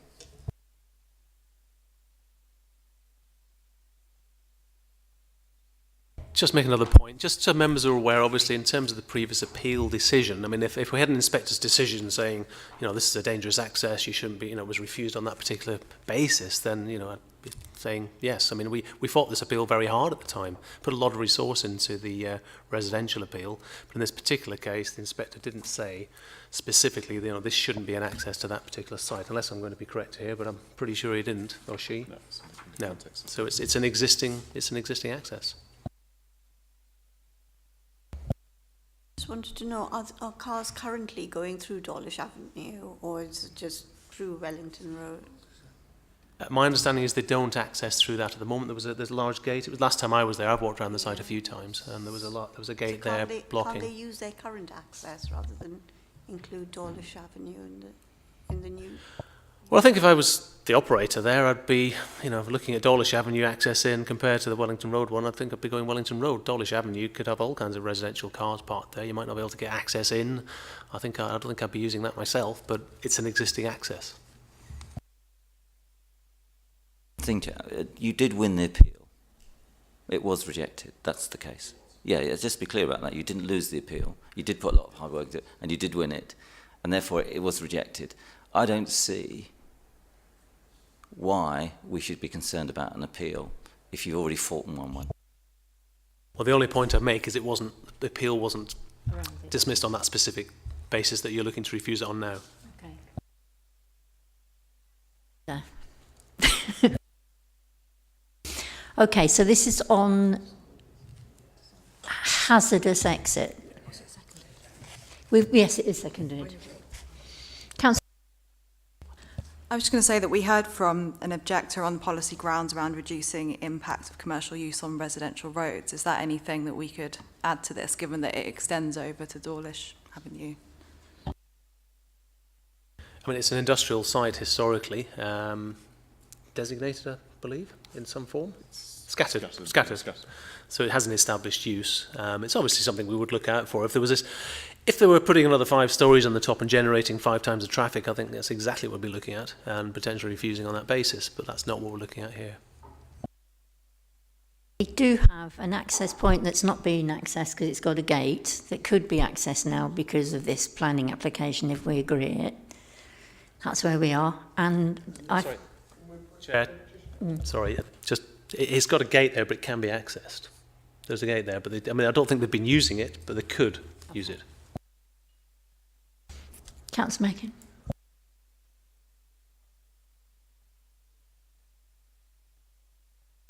Well, it's not something that's been offered up by the applicant. It's an established use, so we can't really put conditions on for such a minor matter. If there was a redevelopment of the site, we might be able to talk about such issues, but very difficult when it's such a small extension to an existing lawful use. We've got a recommendation to refuse on the ground of a hazardous exit. Let's see those in favour, please. Show. Those against.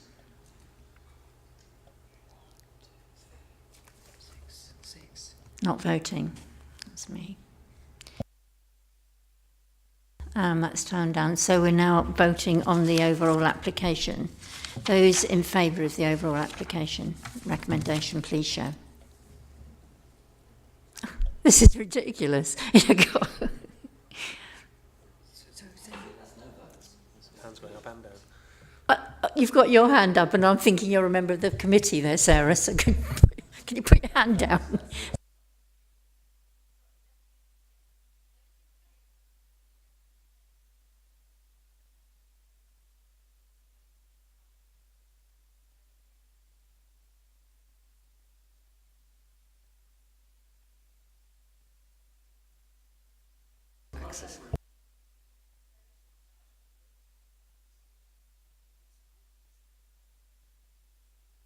Same reason.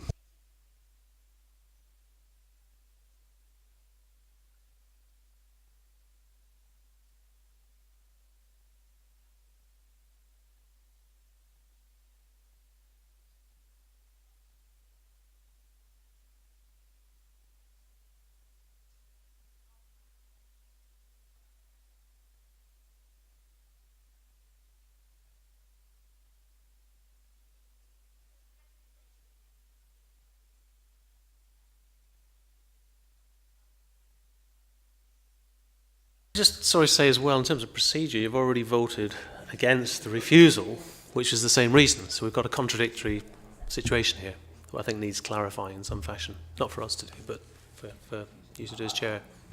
People have the right to change their mind.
Thank you, But Chair. we've lost 2 members of the